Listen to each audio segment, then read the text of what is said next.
Welcome to Virtually Amazing, the podcast for virtual assistants with me, Shelley of Tomorrow's VA, and Jo Brianti of JLB Support Solutions. In each episode, we'll chat about what we're up to and bring you fantastic interviews with guest experts, as well as our App of the Month and top tips, all aimed at helping you to grow your VA business. So grab a cuppa, sit back, and join us for a fun-filled hour. Welcome, listeners, to today's episode of Virtually Amazing, the podcast for virtual assistants. And thank you for still being with us. We really appreciate your time and we hope that you're getting value from our natterings. So, Jo, what are we going to natter about today, do you think? What shall we talk about before we bring our brilliant guest on? I think we should talk about that very thorny issue, rates, and how much we charge clients. It's a very, very difficult topic, very similar to sort of not talking about each other's salaries, but without being prescriptive about rates, I do think it is a question that all of us sometimes struggle with or wonder, are we charging enough or too much, or will the client pay? What are your thoughts on rates, Shelley? Yeah, I mean, as a trainer, rates, similar to VAs, rates are a tricky area because what you're actually selling to your client is a solution, and you're either solving a problem. If you're a VA, you'd be solving my problem, which is putting my active campaign automation together for me and saving me that time so that I can then go off and develop another training course. So that's just kind of making it relevant to the two of us right now. Yeah. I would be selling you, though, when you take my course, you have got a skill that you can continue to apply to every single client that you come into contact with. So it's really, I find pricing my courses and my one-to-one training time really tricky because all of my courses are actually very low priced for the value that you get. And it's not just the fact that my styles course, for example, is not a long course in time. So you're not going to sit there and learn for 3 hours. It might be an hour.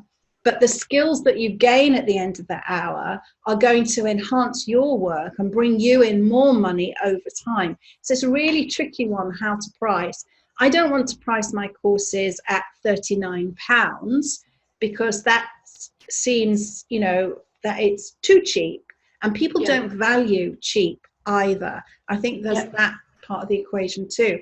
So it's really tricky to work out. You could say, for my stuff, because I've got pre-recorded, I don't have to do anything, like Tesco's, pile them high, sell them cheap, and sell more that way. But then I feel that's devaluing the knowledge and my skills of over 20 years that I bring to creating that in the first place. Yeah. And similarly with a VA, I'm paying a VA for her skills, for her knowledge, for what she's learned, and I'm sure there's other things that go into making up your different rates. How does that work, Jo, from a VA point of view? So it's really important when you think about your rate to forget what you had as a salary to start off with, because your salary is made up of all sorts of different elements. So how I first calculated my rate was I looked at how much I was going to have to spend out, the expenses to be in business. So that's things like my professional Microsoft 365 software. And I have paid for my software right from the off because I wanted the functionality and it's important from a licensing perspective. Next is your insurance. And you will have a monthly payment or an annual payment for professional indemnity, cyber insurance, public liability. Possibly you'll have an increase on the cost of your car insurance if you're using that for business. That's dependent. Then you've got your ICO registration. If you are doing bookkeeping, you might have membership of something like the IAB, or you might have the annual fee to the HMRC to register to deliver that service. You may then have other professional software that you use for scheduling social media, for newsletters. Free software will take you so far, but there are times when you have to pay. And there's no two ways about it. So you have to know what your monthly outgoings are. And then once you know how much you have to achieve to stand still, that's not to make profit, then you can work out what you want to earn on top of that to pay your personal bills, like your own mortgage and your childcare or your food or electricity or all of those other things we all have to pay. And then once you know that, you can then calculate a percentage on top of that and work out where that comes to. And then, you know, to make it easier, round it up. So if it comes to you need to earn £24.62, you might round that up to 25, 26, whatever that suits you. But it is important that you think about all of those expenses and then think about how much you need to earn. I spoke to a VA, very, very new, not in the sort of general VA community. And we worked out when we looked at that she was earning £4.20 an hour. That's less than minimum wage. So it really is important that you make sure that you are earning at least your minimum wage, you know, because you can't afford not to. And I want to add, you broke it all down beautifully as to all your expenses, but there is also another element to working out your rate. And when I ran the training company and I was in the classroom or had associates going in, there's also what you also have to take into account. There are 365 days in the year. Absolutely. But you don't work 365 days in the year. You have to take off the weekends if you don't work weekends. Then you take off 4 to 6 weeks of holiday time because that's spread out over the year. You've got the bank holidays where you don't work. You're probably left with something like 152 days of chargeable time. And then you have to work out, if I want to earn £10,000, and I've got 152 days to earn that £10,000. And then you want to work out how many hours in a day you're going to work. And then you can divide one by the other and come up with what your rate needs to be to get to that figure. But then you have to compare that to your cost figure as well, that you just recently mentioned, and see how they fit together. Is there a correlation? Because I think the thing that I remember learning about this, because at first I thought, great, I'm going to charge £800 a day or £500 a day, and I'm going to work and I'm going to earn so much because I'm going to be. And then when somebody mentioned this kind of formula to me, and I sat down and looked at it, and I realized there really aren't that many days to earn that amount of money. So that's another thing to take into account when working out what your rate is. And the other element of that, Shelley, is also you're running a business. So out of those working days, there has to be an amount of time where you are working very, very hard, but you're not being paid because you're working for your own business. Yeah. You're doing your own marketing. You're doing your own networking. You're doing your own whatever that is, accounts and administration, to manage your own business. And that's, again, time that you have to factor in to your charging structure. Yeah, it's a real minefield. And, you know, it's one of those things that you can sit down and do on your own. But I think if you are part of a VA community or you're working with a VA mentor, then that's one of the things that they can help you with. And I know over my long career as a trainer, I've had mentors all the way along, not consistent, not all the time, but every so often. And in fact, I'm about to start working with another mentor to help me and keep me accountable and work out how I want to progress my business forward. So I think that's also an important thing. And then, of course, that's a cost to your business, because you have to pay that. They're not going to do it for free, the same as I won't work for free and you won't work for free. And there's also the other, that makes me think of the picking your brains bit. Yes. The number of times I get asked, can I just pick your brain today? How do you do X? Yeah. And yes, you want to be helpful, but you also have to run a business and earn a living. So there's tons. I think we need to find somebody to come on and talk about this as a topic. But it leads nicely into our interview with Mina. We interviewed Mina about a week ago, and Mina is my French PA. She lives in Paris, and this was the most brilliant interview. I thoroughly enjoyed it and learnt a lot from what Mina was talking about, and I'm sure you're going to enjoy it too. And the reason we chose to talk about pricing before we bring the interview on was because we talk about pricing in the interview, and Mina has a completely different take on this topic, which is fascinating and one that you could adopt. So I'm going to leave it there and bring the interview with Mina right now. Welcome to this week's episode of Virtually Amazing, the podcast for virtual assistants. And this week we've got the lovely Mina Difali with us. I hope I got that right. You can correct me in a minute. Right, yes. Joining us from Paris, no less, to talk about being a VA and being a bilingual VA and an international VA.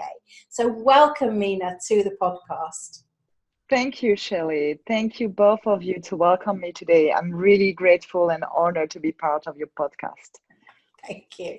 So, Mina, tell us all, for our listeners, because we like to talk to lots of different VAs, and we have spoken to quite a number of VAs by the time this episode goes out, talking to them about why they became away, what drove them, what kind of things do they do. So give us a bit of background about yourself, and then we'll see what questions Jo and I can come up with.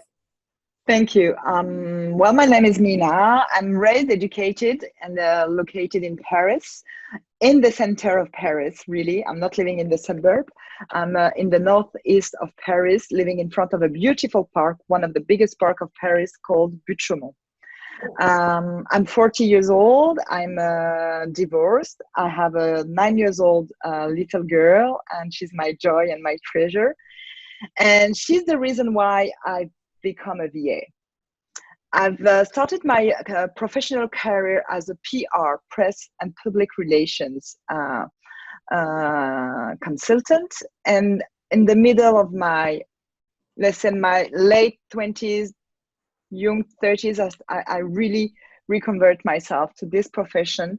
It happened to me really randomly. I was not looking for this position. I've been proposed to become the executive personal assistant of the president of a major in the music, of a big EMI Records. I think it's a quite well-known company. And it was the president of France, and it's been an amazing opportunity. I started to work first for the sales director, and then I jumped in the position of the EA of the president. And it became really, I mean, it sounded and it looked and it was really it blown my mind to this position. I just discovered the purpose for why I'm here on her professionally. It was so me in serving people, in the excellence. In France, we have so much protocols, and especially in Paris. And I was very details driven and results driven, and the behavior, the attitude, how to organize everything with the right protocols, with the right audiences. That's what exactly make me fall in love with this profession. I'm completely passionate. Comes across, you can tell. Exactly. And I became a VA 3 years ago for family and personal reason. I was not excited by the entrepreneur journey. I was not even reading or looking after it. It's just that I wanted to be free to organize my time the way I want. I wanted to be more present for my daughter and for my passions. So I decided to launch it because I did all my career in Paris and in France in English. Yeah. So I was trained, I was really built as an executive assistant, English speaking executive assistant.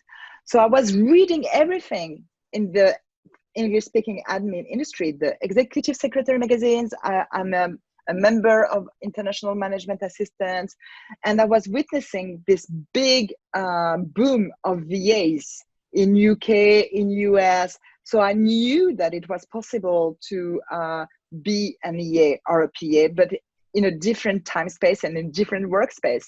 And that was the perfect match with what I was expected from my daily life, with the new direction that I wanted to give to my life. And created a limited company because I knew exactly what was my niche. I was going to work for Anglophones, English-speaking people who are living or running activities in Paris, professionals and individuals. And my niche is completely not bilingual. They do not speak French. And that's the main reason why they come to me. Yeah. That's fantastic. That's really amazing. So it's almost like it found you rather than you found it.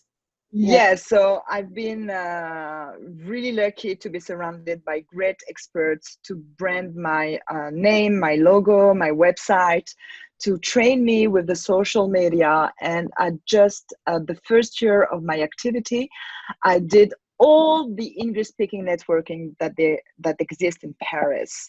And it was really fast because the mindset of English speaking people is completely different as the French speaking people. It's not the same way of life, the same way of work, and it's more easy to get in touch and to get in contact and to share. I did not have to convince my audience about my profession. In the opposite, in France, the situation is worse than in the English admin industry, that the profession is really not valued, really not recognized. And I still have today people asking me why a secretary should create a company. I mean, is it legal?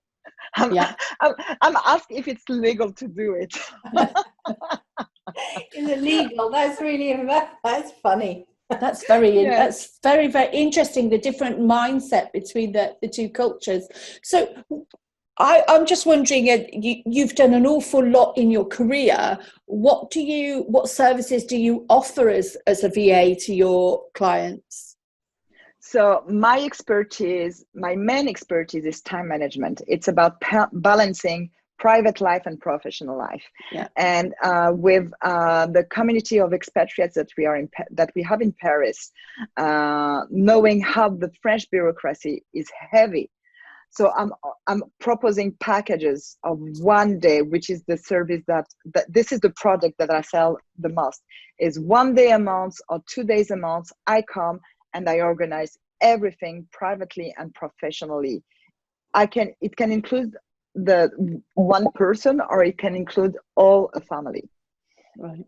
And it's about French bureaucracy. It's about booking meetings, booking events, private cocktails, dinners, organizing tours in Paris with private riders, jets, restaurants, but also all the business part if they have companies, because some of them sometimes are running companies and they are creating companies in Paris because they are living in Paris for 4, 5, 6 years.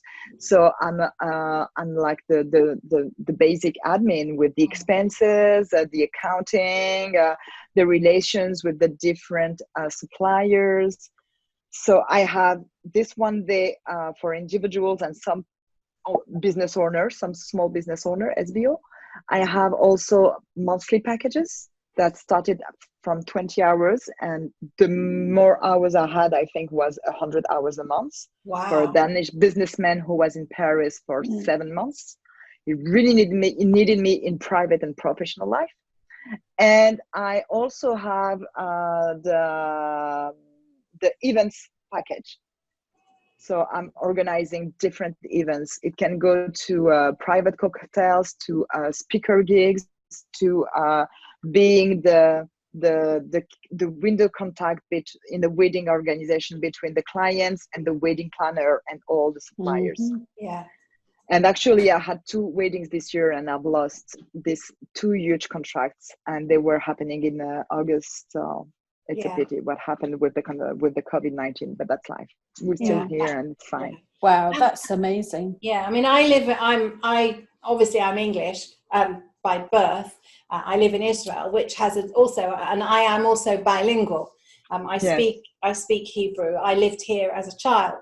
I lived here for 10 years from age 11 to 21. So I'm at school here, so I am bilingual, like you're bilingual. Your English is amazing. Thank you. And I keep guessing, I mean, where we live is very much, people come to retire here. And it's like by the sea, and it's very pretty. And you know, once people get older, they find it more difficult to learn a language. And the culture is very different as well. So it is hard, and I'm forever being asked, can you just come and help me make this doctor's appointment, or can you translate this letter for me? What does this mean? So I can totally see how valuable that is.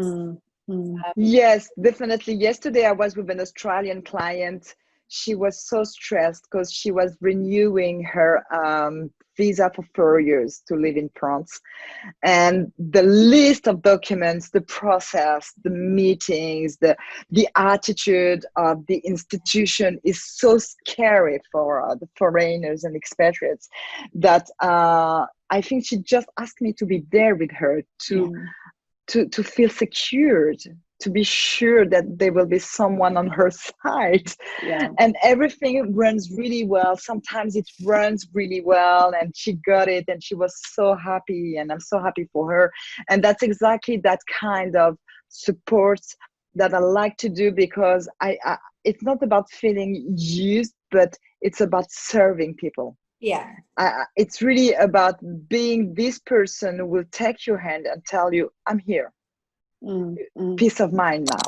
Just put yourself in a space of peace of mind. And I'm going to protect your time, to protect your name, to protect your interest. And what I'm selling in my services, it's not only products, it's an expertise, it's an experience, it's my time, but it's also the confidentiality of the data. What we are sharing together, it's something that she will never share with some people maybe more close than me in her life. So that's for this kind of moment that I love my job. That's fabulous. And is it just you in the business, or do you have a team that support you? Because there are some really big hours there that you're doing for clients. Yes, exactly. No, I do not have a team. It's a one-person company. I don't know if something exists like this in UK or in Israel. So it's a limited company run by one person, and I can, of course, hire people, but I still don't have the turnover to assume this kind of hiring. But my wish is to train my French PAs, that my French PA offices could open in France or in Europe, because I did not have to market a lot my business. As first, I'm living in Paris, and I'm working in Paris, so the market of Paris is huge. I mean, if you're not able to find clients in Paris, so it's not the right profession for you. You're mistaken somewhere. And the name of my company has been so well found. I did not find it. My French PA means everything. So I don't have to explain what I'm doing, actually, what I'm proposing as services. And after the digital world, my God, I mean, if we are not able to do business with the digital world, with the tools, with all what we have today, it's again not the right profession for you. Yes, that's all. And I think all EAs, PAs, VAs, office managers, we all have this ability and curiosity to learn. Yeah. Yeah. Or Absolutely. we will never do this profession. We are always testing, trying, looking for. This is in our DNA. I mean, we do not have to motivate ourselves to do it. Yeah. We want to find a solution because we want to ease our time. Then we found it, and that's how we continuously train and learn and grow in our businesses. Yeah. And that's why I believe deeply that our profession will never, ever disappear, ever. No, I agree. People always need support for different aspects of life or business, whether that's a small amount or a lot, like your 100 hours a month. Yeah, that's 20 hours, over 20 hours a week. Yeah, almost no time for any other work. Exactly. Yeah. Exactly. It's a huge business, and when it's done professionally and properly with clear values and clear directions, then it's a lifestyle. It's an amazing lifestyle, really. And what's the network of VAs like in Paris? Are there lots and lots of VAs, or is it a very small number? You know, I'm trying to compare it because Paris is a very big international city, the same as London. In London, there are a lot of VAs. We all do different things, and you know, we collaborate a lot together. Do you have that same sort of network and vibe in Paris?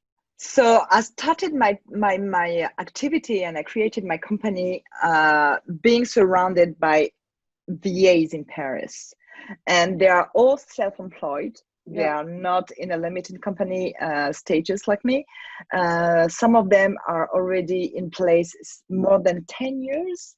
That's crazy. Yeah. And I was very honored to be supported and surrounded by them, to have their advice, counsel. Really, they were so supporting me in my new activity.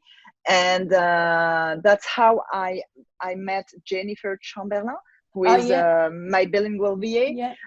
She was very supportive with me. She really helped me. Then she talked to me about Amanda Johnson, who became my mentor since the very beginning, and she's still my mentor today, because she's really given me the process to build my business, even if I'm living in Paris and working from Paris. But there's no association, there's no events. There's some let's say some articles that they are written about the profession or blogs or in some magazines or from the Federation, the French Federation of Secretaries and Assistants. But the profession of a VA is just starting to raise. It's not like in London. We have maybe 20 years. We are maybe late 20 years as London. Yeah. But it's there. It's there. It's quite exciting to be at the beginning of something as well. Or yes, like we call it in marketing, it's a blue ocean. So we are trying, we are testing, and this is the Russians high roll. How do you say that? How do you call it? Roller coaster.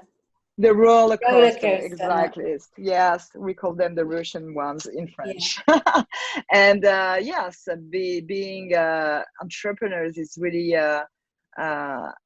it's really a question of faith. Of faith and professional way of mastering an expertise.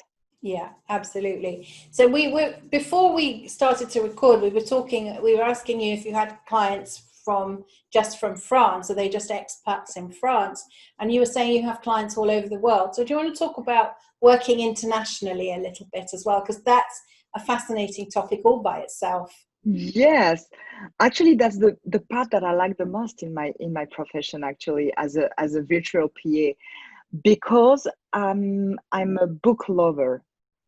I'm a book lover, and I love to read stories of people that they have achieved amazing things in their life. And when I'm approaching, when I'm prospecting, when I'm in contact with new clients, for me, it's like opening the first page of a book and entering in the life of a new story.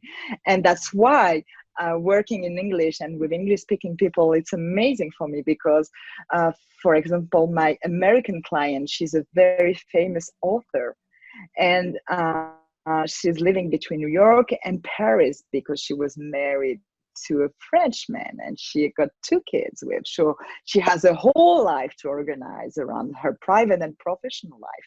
So being part of her life as her PA, virtual personal assistant, it's really an honor for me. And I'm growing through her experience of life and what she's going through, and being able to find solutions to ease her private and professional life. What a blessing, what a gift. So I got this American client. I have clients in London too. I have clients in Denmark, in Germany, in Switzerland, and I think I said it all. Yes, but Belgium, and France, of course. Wow. Most of them in Paris. I tell you what, that's an amazing reconciliation job in the accounts with all the conversion rates from Euro to USD and GBP and all of those things. That is an incredible range of international clients. I don't think I've spoken to a VA who has that breadth of, international clients, and that's quite incredible. Yes, and they are never discussing the price or the rates or the baking fees ever.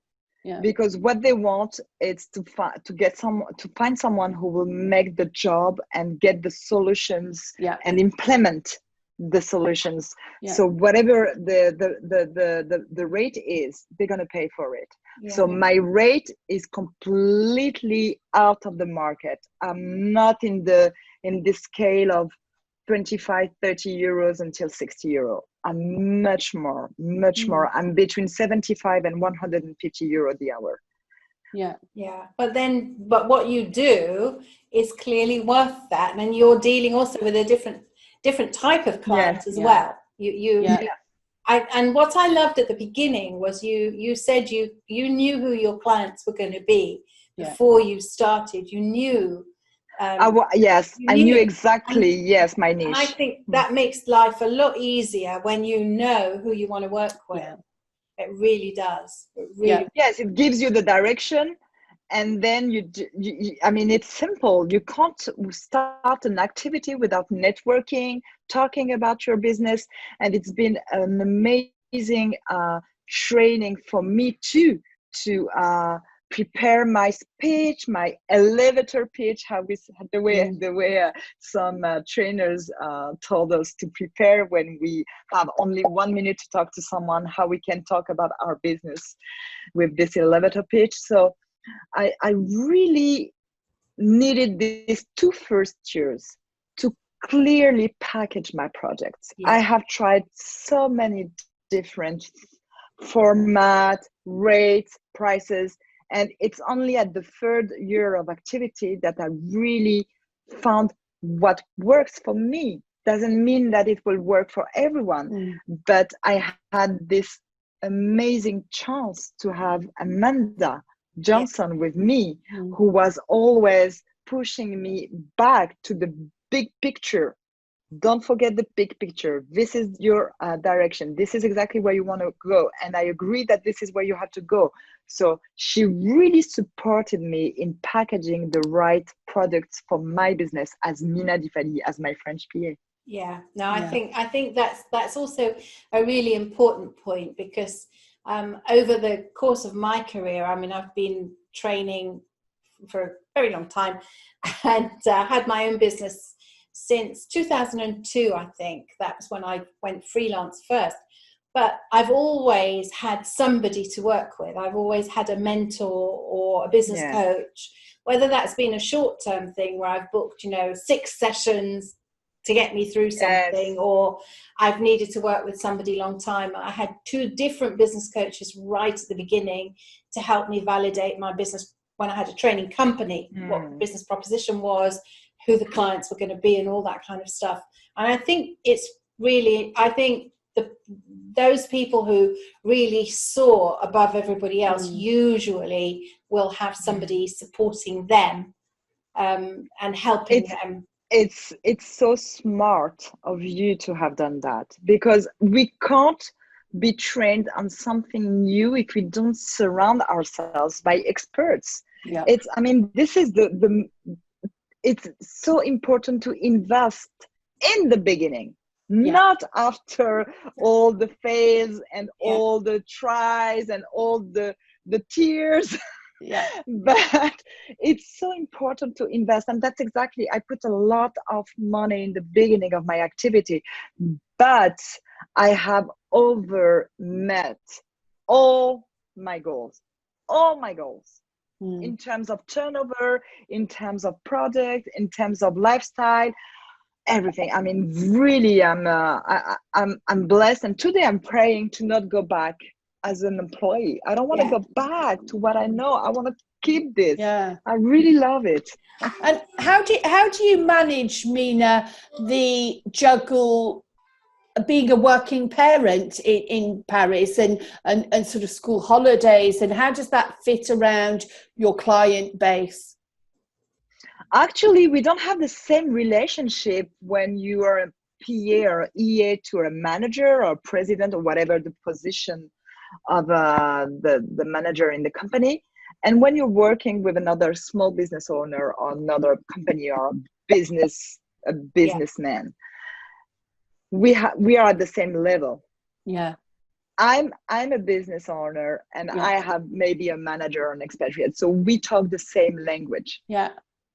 There's not this relation of someone under someone else or whatever. So we are at this level, which changed everything.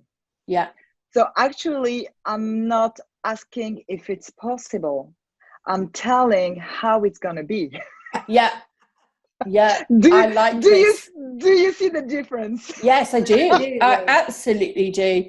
I absolutely do. And it is a very, very important distinction. And I think I've had this discussion 2 or 3 times this week with VAs and non-VAs about how important that changes of the mindset from being an employee where you work for somebody versus being a business owner where you dictate with who you work for, when you work, how you work, and then you build a partnership with a client and you support them, but you don't work for them. Exactly. And the best way to do it, it's always the same story. It's about training them. It's about telling them how it's going to happen. So when I'm signing a retainer of a monthly contract for 6 months or 1 year, but even if it's 3 months, I'm always sending a collaboration document where I'm putting the main missions, the agenda, the times that I will work for this topic or for this mission. And if it's a 1-day mission on site, because this product is what is requested by my clients is to be on site, to come, and I have this table with this huge amount of mails to open, to treat, to file, to store, to put in the bin. So I just tell them that when I do a 1 day, it's 7 hours. And these 7 hours, they are running from 9 a.m. to 4 p.m. And that's it. If it's too early, I can go until 5 p.m. But after 5 p.m., Mina is not there anymore. So they are just adapting themselves to organize themselves that we can have this 7 hours together. So how many hours a day do you normally work? What do you mean? So are there days where you say only actually work for 2 hours a day and other days where you work for 7 or 8 hours a day? Or is it that some days you work like 3 hours in the morning and then you catch up with stuff in the evening when your daughter's gone to bed, for example? Because with this kind of business, you have the flexibility to do that. Exactly. And actually, I'm a very classic person. I sleep on night and I live on day. So, and I avoid working in the evening. I love to keep my evenings for me. It's very important. I love this rule of 8-8-8. 8 hours of work, 8 hours of life, leisures, passions, family, and 8 hours of sleep. Even if it's not exactly 8-8-8, but it really looks like what I'm living. And actually I have secured 4 days a week of working with clients. And sometimes it's less, sometimes it's more, but I don't go over 4 days a week because I want to spend time with my daughter. Yeah. She's on a private Catholic school. She doesn't have school on Wednesdays. That's it. Wednesdays are for her. That's it. And I'm happy and it's fine. And normally during the Wednesday when she's doing something or she wants to play by herself, I use this time to train or to do my accounting, but it's less organized than the other days. Yes. Yeah. But I can have sometimes evenings requests for cocktails, business meetings, business dinners, sometimes during the weekend, and then I organize myself. Of course, there's a rate on it and everything, but it's always very well organized. You're a very organized person. I can hear. I can tell. Yes. And I think what's really coming across a lot in what you're saying is that you know your boundaries within your business and where the business stops and life starts, and you work within that. And I think that's really important for as a lesson for all of us. It's really important. Owners. I mean, a kid is a kid. It's very pragmatic. When she's out of school at 6 p.m., it's 6 p.m. It's not 6:05 or 6:10 or 6:15. My last manager before I created my French PA was a Japanese man. And I don't speak Japanese. He doesn't speak French. So English was the only language that really make us each other understanding. And what I really loved with him, and I was his executive personal assistant for 5 years. It was a huge, very famous manager in the automobile industry, to not say his name.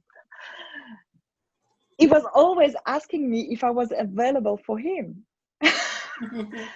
And actually, he's the one who trained me to tell to him or now to my clients when it's going to happen. He needed this information not to be sure that I was going to do my work. He needed this information to organize himself about the deadlines. So if he's asking me a task and it's not urgent, he's always telling me, when do you think it will be done? And then I'm giving him a date, a time sometimes, and then he knows that by this date he will get this information. Yeah. It was crazy the first time when he asked me, are you at the office tomorrow? And I was like, yes. I should not be there. Is something happening? And then I understood that he was respecting that I might have a training or a meeting with the team that it works for him or things like that. So it really built me as a leader of my daily professional life. That is really key. I think a leader of your own daily professional life. I love that. Yeah, exactly.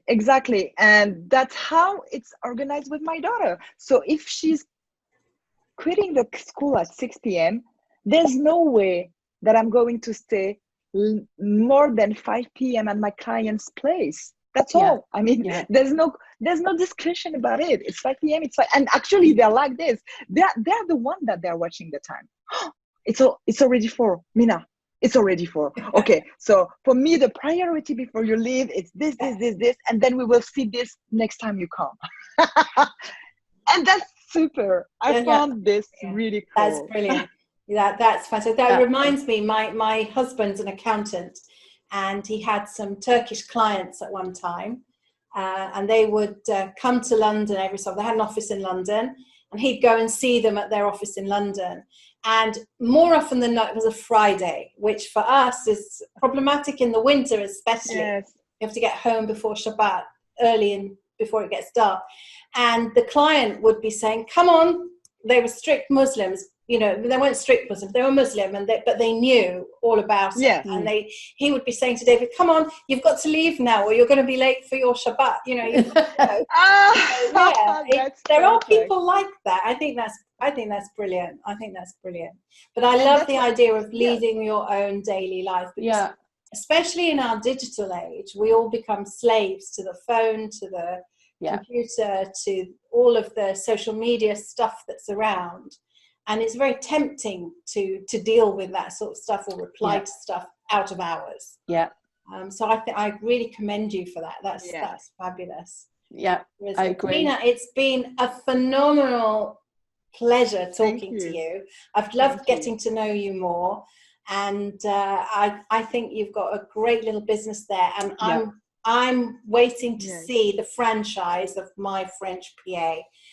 My French PA is all over France. Yes. And in fact, I know at least one other VA who lives in France.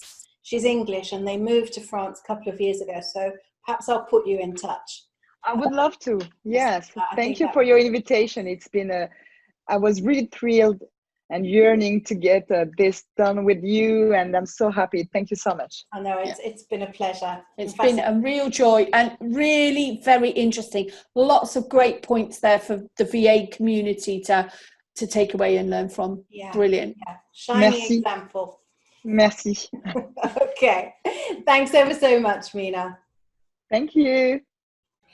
Wow, that's all I can say about that interview. I loved interviewing Mina. I met Mina last year at the PA show in London. I was introduced to her by Amanda Johnson, and you'll have heard her talk about Amanda in the interview and how she works with Amanda as a mentor. So there were several things that stood out for me in that interview, Jo. One of them being how she has invested in herself throughout the whole process. And we'll can get onto the other things along the way. But I found that truly inspirational, that she recognized that she needed support to help her set up right from the get-go. Yeah. And for me, what stood out was she has found herself an amazing niche. She's charging accordingly, and clients are paying her because they know she has that niche expertise. And that's a learning point for all of us. Yeah, it's about, if you've got a problem you can solve and you're just about the only person who can solve it, then the sky's the limit. And I thought that was the second point I was going to talk about, especially as we talked about pricing before we brought the interview on. And I thought that was amazing. Now, I live, as you've heard, I live in Israel, and I am bilingual. And I have been approached by expats here to say, can you book me a telephone? Can you book me a doctor's appointment? I don't know what they're saying, press 1 for this, press 3 for that. So it's not something that I want to do, though. And I've got no idea what I would charge for that, because here where we live, it's a retiree community. So I don't know that I could charge what I would want to charge for it, because it's my time. And I think Mina's way of working is great. I'd have great confidence in getting her to do stuff for me, wouldn't you? Yeah. Oh, absolutely. Very no nonsense, very efficient and very on the ball. Very impressive. Yeah. And I'm looking forward to when there's a whole franchise of My French PA all over France, as Mina brings on people who can do what she can do for other people, because there is a huge expat community.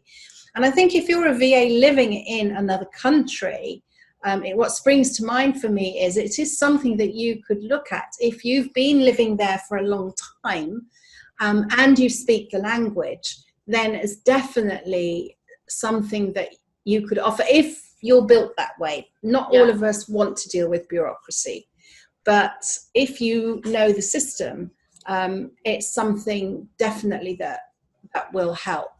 So what else stood out for you, Jo?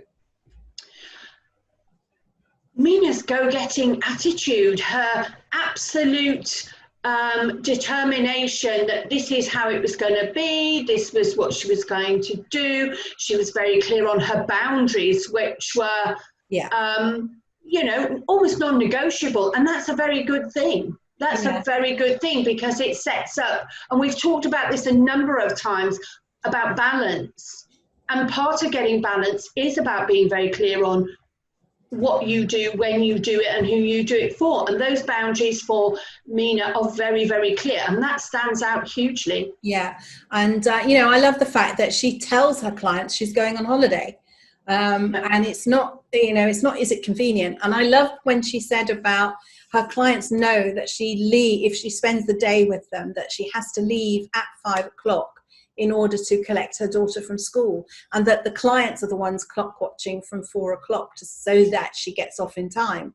Yeah. And I think that's a huge point actually to talk about, because it's about letting your client know what's really important to you and treating them in the same way. So as she said in the interview, she is a business owner talking to another business owner. She's not subservient to them. She's there solving their problems.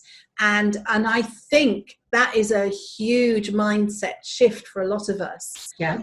Especially when you come out of working in a larger organization or even a small one where you have a boss and you do what the boss says. And if you want a holiday, you have to ask permission.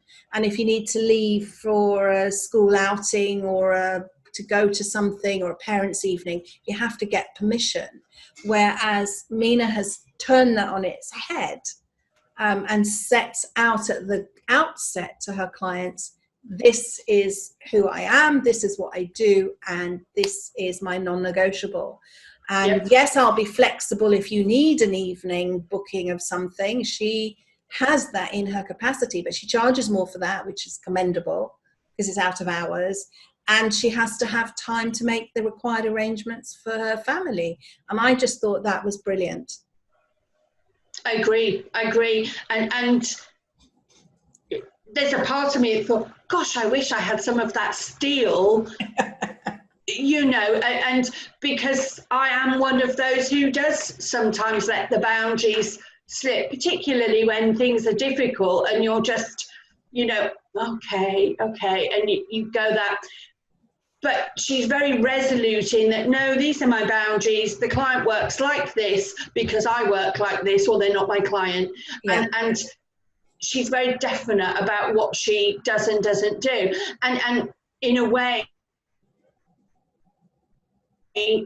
she's very similar to Jo Monroe when we spoke to her recently, who was also very much of that similar mindset. These are my boundaries. This is who I work for. This is what I do. This is how I do it. As a client, you will fit in with my business, or we're not a good match. Yeah, absolutely. It's about knowing. It comes back to that first exercise when you set up your business, or one of the first things that you do, which is working out who your ideal client is. And it might not be based just on the services that you want to offer. It also needs to be based on personality and working style. And, you know, whereas one person, it will suit to have lots of deadlines with the client screaming and shouting at them, I need it yesterday. Some people thrive in that kind of an environment, whereas other people will need to say, no, I don't work after 5 o'clock or 4 o'clock or whatever time it is. If you send me something at 3 o'clock in the afternoon, I won't look at it until 9 a.m. the next day. And that needs to be set out early on in the client relationship. Yeah. It all comes down to communication at the end of the day. I agree. Absolutely. And good communication builds good relationships with your clients. Yeah. And it might even be a good idea to write it all out, have it written out for yourself, what your boundaries are, what you want. Stick it on the wall above your computer where you can see it. I remember when I was trying to up my rates, I made myself a rate card and I stuck it on the wall above my computer, and I practiced saying the new rate several times a day out loud so that I could say it without cracking a face.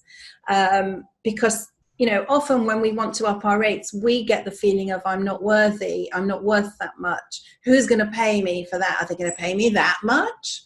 Yeah.